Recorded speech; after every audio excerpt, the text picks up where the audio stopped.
ডিসেম্বরের প্রথমার্ধেই ত্রয়োদশ জাতীয় সংসদ নির্বাচনের তফসিল ঘোষণা করা হবে।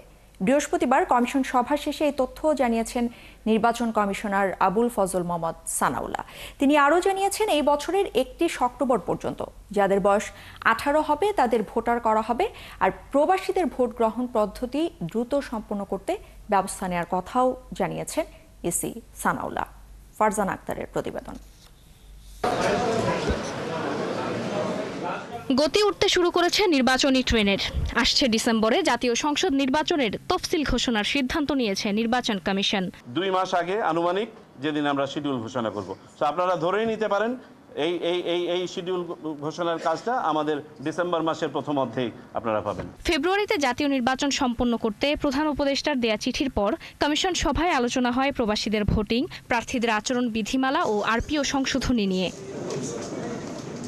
কমিশনার জানান, এই বছরের 31 অক্টোবর পর্যন্ত যাদের বয়স 18 হবে তারা নির্বাচনে ভোট দিতে পারবেন। বছরের মাঝখান থেকেও আপনার ভোটারদেরকে নিতে পারবো। সো নবীন ভোটারদের জন্য এটা একটা সুখবর। আমরা আজকে যেটা প্রাথমিকভাবে সিদ্ধান্ত নিয়েছি, আশা করি আমরা 31 অক্টোবর পর্যন্ত যারা ভোটার হবেন, 18 বছর বয়প্রাপ্ত হবেন, তাদেরকে আমরা ভোটার তালিকা এই বছরের 2025-এর 31 অক্টোবর পর্যন্ত যারা ভোটার হবেন তাদেরকে আমরা ভোটার তালিকায় সন্নিবেশ করতে পারবো বলে আশা রাখি। প্রবাসীদের ভোট দেওয়ার পদ্ধতিও সহজ করবে কমিশন। তবে শেষ মুহূর্তে যেসব প্রার্থী আদালত থেকে প্রার্থিতা ফিরে পাবে সেসব আসনের পোস্টাল ব্যালট হিসেবে নেওয়া হবে না। প্রবাসীদের কাছে শুধুমাত্র সিম্বল ব্যালট যাবে, সেটাই হবে তাদের পোস্টাল ব্যালট, এবং সেই সিম্বল ব্যালটে যতগুলো সিম্বল থাকা দরকার সেই সিম্বলগুলো থাকবে, যাতে করে আমরা এই ট্রাভেল টাইমটা কমাতে পারি। প্রবাসীরা ভোট দিবেন সিম্বল যখন অ্যাসাইন করা হবে প্রার্থীদেরকে, তারপরে সেইভাবে তাদেরকে নির্দেশনা দেওয়া থাকবে এবং উনিও সেভাবে ডিক্লারেশন দিবেন।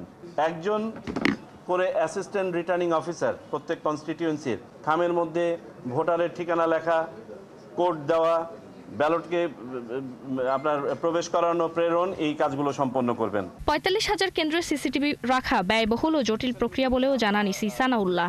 এটা কম খরচ হবে। নির্বাচনে এআই এর অপব্যবহার ও ভোটের দিন ড্রোন, কোয়াডকপ্টার ব্যবহারে নিষেধাজ্ঞা দেওয়ার সিদ্ধান্ত নিয়েছে কমিশন। ফারজানা আক্তার, 71, ঢাকা।